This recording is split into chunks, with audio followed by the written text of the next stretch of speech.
Okay, I was wrong about the whole only having X number of card type tutorials. More fool me.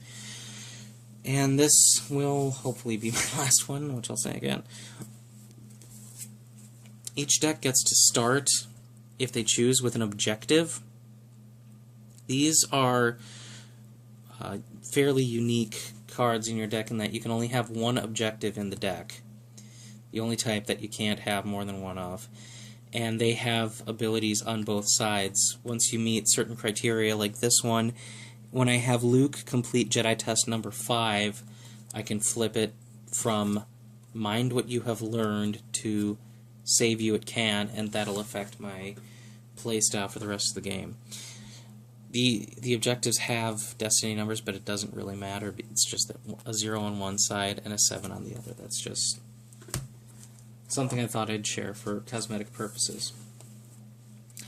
There are also interrupts in the game, which you get from the logo up there. They have different effects. Some are used interrupts, which mean they will go to your used pile.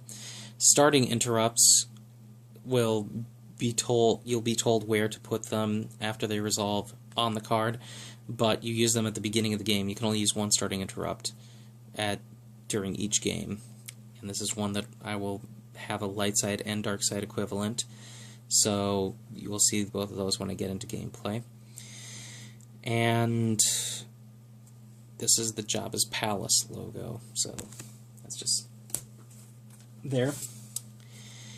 And then this is an effect, which is a bit like an interrupt, except most effects are played during your turn. There are immediate effects, which can be played later.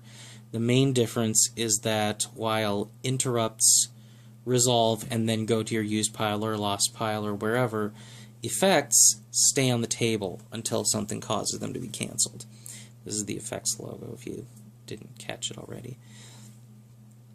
And of course the New Hope logo. I'll probably go through each of these at some point, but really, if you want a quick way to reference each of these cards, and by the way, know what each of these cards says if the video is too blurry, you can go to the site www.tradecardsonline.com, and they have pictures of pretty much every card in the game. Now, there are a couple types that I'm not going to go through in this, like pod races, epic events, and a couple of other things, just because I don't have decks that really deal with them, and I don't feel like getting them out right now to explain them. So the last card type I'm going to explain is going to be the Jedi Test. This is one of the only ones that doesn't have a lore, like the epic events and such. It doesn't have a lore. This is the logo for a Jedi Test. There are 6 of them in the game. You'll see most of them when I actually go through this. They each have specific criteria that must be met, which I will go through when I actually play one. I'm just making sure you get a look at it for now. And the thing that's unique about Jedi Tests is that they have to be completed in order. So you complete Jedi Test number 1, which they're thankfully useful in that their destiny number matches the Jedi Test number. So you complete Test 1, then you can do Test 2, Test 3, Test 4, Test 5, Test 6.